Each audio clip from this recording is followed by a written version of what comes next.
suara cewek nangis. Dia samperin lah ke WC, gak ada siapapun.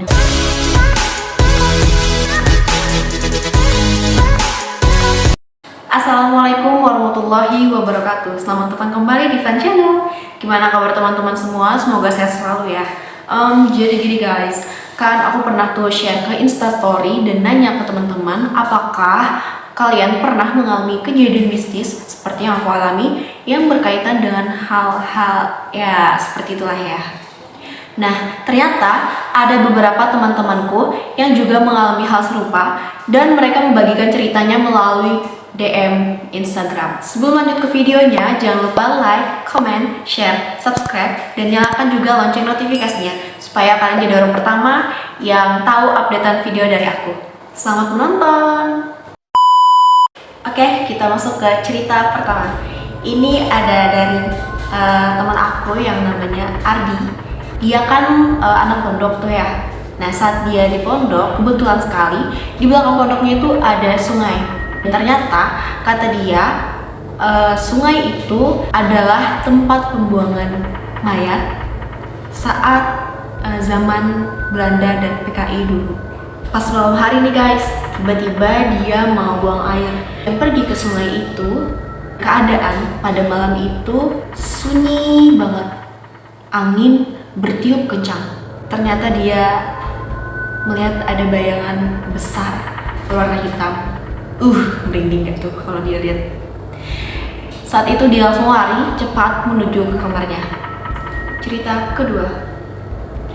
Nah, ini dari teman aku, dia nggak mau namanya disebutkan, inisial M.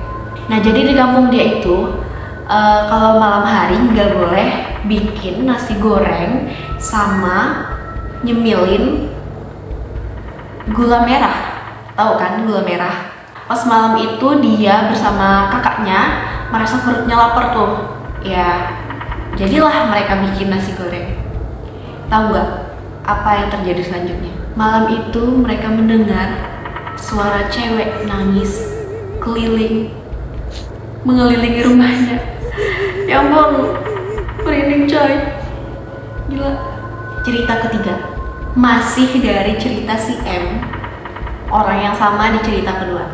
Nah, jadi di kos dia itu guys, dia sering sekali merasakan kayak ada yang mengikuti di belakang dan mendengar ada yang memanggil.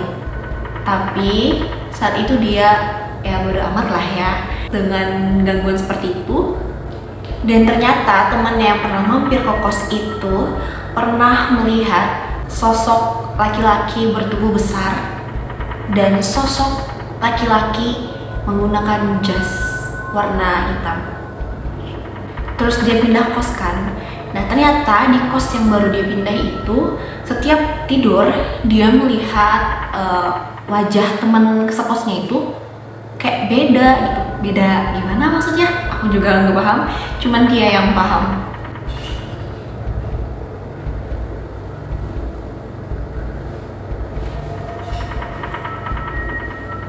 Di kos itu dia juga pernah lihat kayak jaket yang warna hitam terus ada merah-merahnya. Tapi pas pagi hari dia lihat lagi ternyata nggak ada, jaket itu nggak ada di tempat yang dia lihat itu loh. Paham kan maksudnya? Terus pernah juga nih guys, dia menunggu temannya yang dia rasa temannya itu ada di WC. Karena di dalam WC itu kayak ada suara keran hidung. Karena dia merasa terlalu lama menunggu temannya itu, dia samperin lah ke WC. Ternyata nihil, gak ada siapapun di WC. Dan ternyata temennya itu udah nunggu di luar kos. Ya, lanjut ya guys ya. Sekarang aku udah pindah ruangan. Karena di ruangan yang tadi aku tag video, itu aku merasakan gangguan lagi. Oke, kita lanjut ke cerita keempat.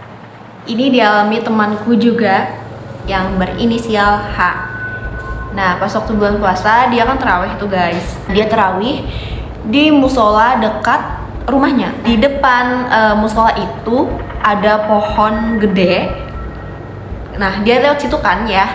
Pas dia berangkat, dia itu melihat ada orang duduk di atas pohon. pakai baju putih dan berambut panjang. Tapi mukanya, tangannya, kakinya itu nggak kelihatan. Ayo, siapa yang nongkrong di atas pohon malam-malam? Pas dia pulang, kan dia lewat situ lagi tuh. Dilihatnya lagi ke pohon itu, udah nggak ada sosok itu. Menurut kalian, siapa yang nongkrong di atas pohon malam-malam pakai baju putih dan rambut terurai panjang? Siapa tuh? Komen-komen. Lanjut cerita kelima. Ini masih dialami oleh temanku yang sebelumnya di cerita keempat, yaitu si H. Ini kejadiannya sore hari ya guys. Jadi di rumah itu dia sedang sendirian, gak ada siapa-siapa lagi. Terus dia kayak dengar ada orang yang datang ke rumahnya. Pergilah dia menuju pintu dan membuka pintu, lalu melihat sekeliling rumahnya. Ternyata gak ada siapa-siapa. Setelah itu dia balik lagi masuk ke rumah. Terus dia kayak tengok lagi deh, siapa tahu memang ada orang gitu kan. Tengoklah lagi dia ke luar rumah, tapi ya memang gak ada orang, cuman perasaannya aja. Terus dia dengar ada suara nenek-nenek yang berbicara di samping kirinya dan bilang kayak gini, "Duh, ibu dereng mantuk nggih." Yang artinya, "Dok, ibunya belum pulang ya?" Ngapain tuh sosok nenek-nenek nyari ibunya? Dia sendirian lagi, takut kan pasti. Kalau kalian aja tuh yang ngalamin.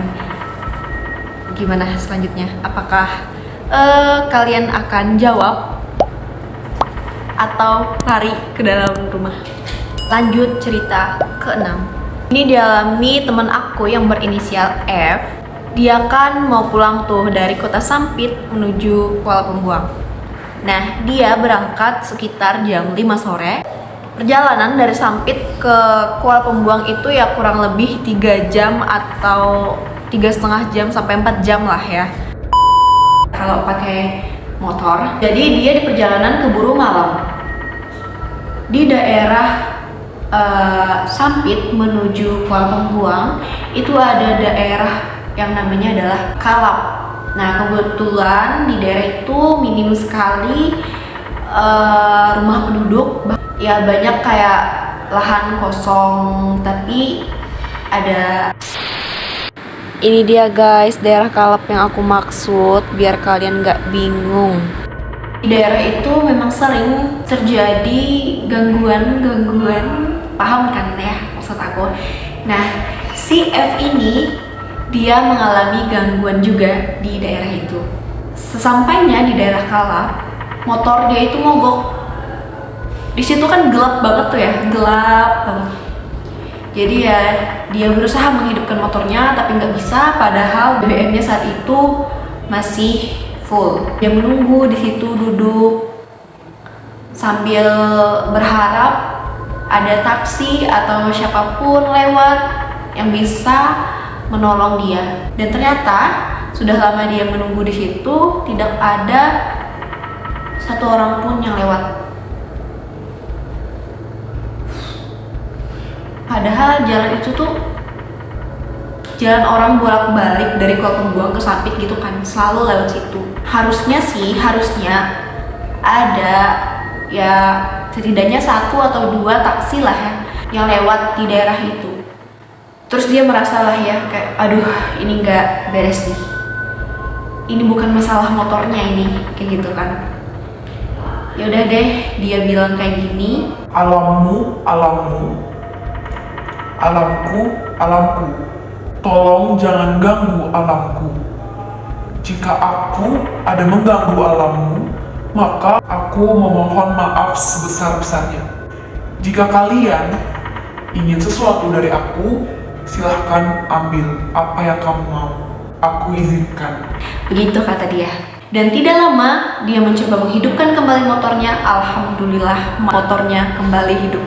Sampai di rumah tuh dia ceklah barang bawaannya. Siapa tahu memang mereka yang di sana itu mengambil sesuatu dari dia kan.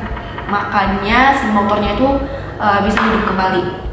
Dan ternyata parfum yang baru dia beli isinya full habis.